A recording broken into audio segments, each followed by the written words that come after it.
Hey guys, sorry for the delay in videos. Actually away on vacation with my wife, so, took some time off making videos and streaming and whatnot. So, regardless, we've got some things to catch up on. First is the 6 new Champions card release. Gonna go over them and see if there's any, studs in this one. I can see one just looking off the top. Also want to touch quickly on the 299s that came out in terms of the trophy ones, or the HUT awards, in Messier and Patrick Waugh. Will also go over those as well. So let's first kick things off by going over the new HUT Champions cards for NHL 20.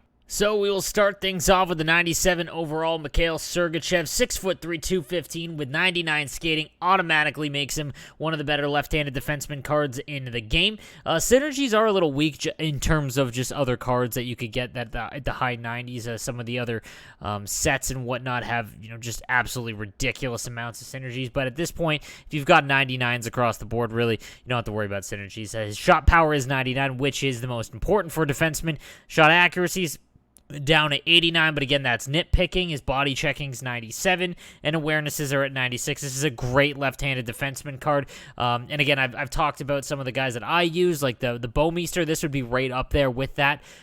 Fantastic card all the way around if you're looking for an upgraded left defenseman and you can't afford, the 99 Hedman, that kind of thing. This is a good alternative, so be on the lookout for the 97 MIKHAIL SERGACHEV. Then we've got the 98 overall Braden Holtby, is 6'2". This would be a hard avoid, not just because he's only 6'2", but his aggression's way up at 84. I just, throughout this whole game, there's a few things that have just come to the forefront, whether it be smaller players or shorter goaltenders have always been kind of something to avoid, but aggression has been super important in this game. And if you are new and you've been watching these videos over the summer trying to get into HUT, aggression works as a personality trait, essentially. The higher the aggression stat doesn't mean he's going to play better. It means he will play at the top of his crease. He will come out and challenge angles. And because of how NHL 20 is really played with a lot of one-timers and cross-ice passes, higher aggression is not what you want. It means you'll be farther out. If you are playing someone who uses basically just short-side wristers, that could play into it, and it'd actually be a better option. And this is this is a reason why I really want backup goalies to be allowed back into Hockey Ultimate Team. That way we're able to switch. Because there's really two different styles. Again, if you're playing someone who only short-side wristers, you want to go with someone with higher aggression. But if they're firing backdoor one-timers, someone with high aggression like Braden Holtby is not going to do well for you. So this would be a pass if I did pack him. We've got the 99 overall Eddie OLCZYK, 6'1", with basically 99 everything. There's really not much you can say about this card. This is a great build. He's built almost like Connor McDavid. You can use him at face-off or at center with 96 on the draw. You can use him on the wing as a left-handed winger. Again, left-handed wings in this game I've actually found aren't nearly as potent as the right-handed side. But yeah, nothing wrong with Eddie OLCZYK. This is a great card all the way around, and I wouldn't think twice. I'm curious to hear what you guys think. Some of these obscure, the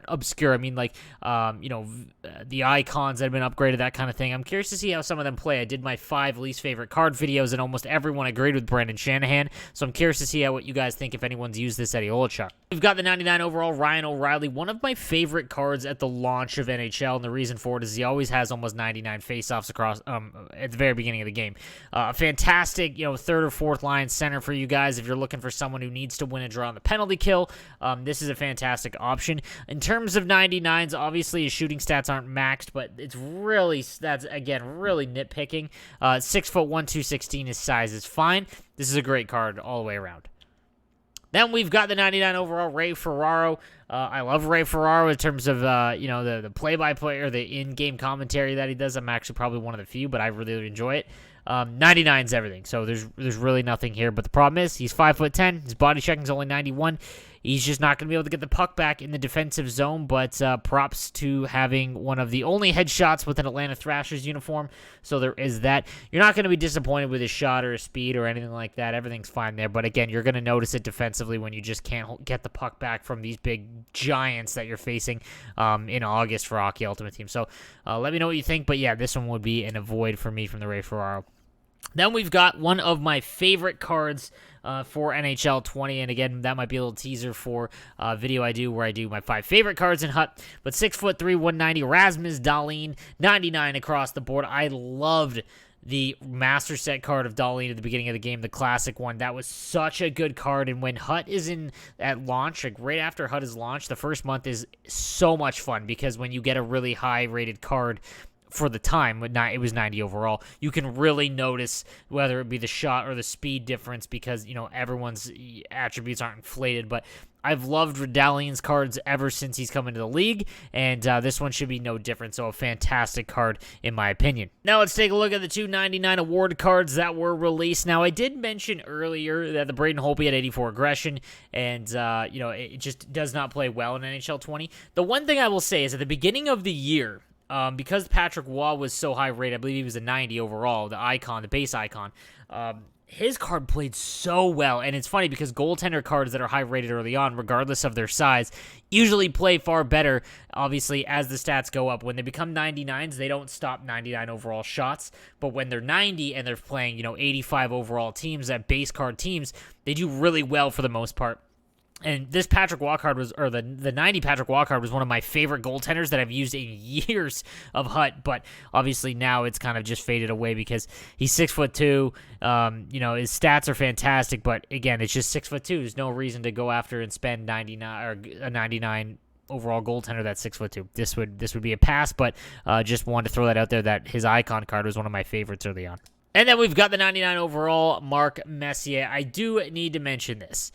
I have not enjoyed a Mark Messier card over the last 2 years. I believe he was in 19. I know this year I have not been able to use any of his cards. He feels slow. He is slow. Again, they upgrade from the icons, and the icon speed was just so low. He's at 99. His agility and acceleration are only 94 and 97. If you're paying for this card, hard pass. There's a ton of other 99 overall centers you can use, but he does have a ton of synergies. If you get him untradeable, obviously you're going to use him, but there's just so many better options, in my opinion. And again, he's not even max speed. So acceleration, in my opinion, is one of the most important stats, not only in the, you know, among skating, but in the game. So, you're nitpicking, but if you're going after a 99, nitpick, because there are way better options. So guys, that will do it for today's content. Again, I will be back to daily videos as well. Make sure you catch me on stream, at 12 p.m. Eastern time to 4 p.m. Monday to Friday, and I always stream usually on the weekends as well. We're playing a ton of PGA 2K21. I am a game changer for that game as well. I'm really excited to get on board with that, as that's about to come out. And as well, we've been playing a lot of UFC, MLB. Just a good time. But thank you guys if you are watching me on Twitch daily. I do appreciate it. And if you have subscribed to my YouTube channel, thank you guys again. Over 14,000. I couldn't thank you guys enough. But regardless, I will see you guys tomorrow.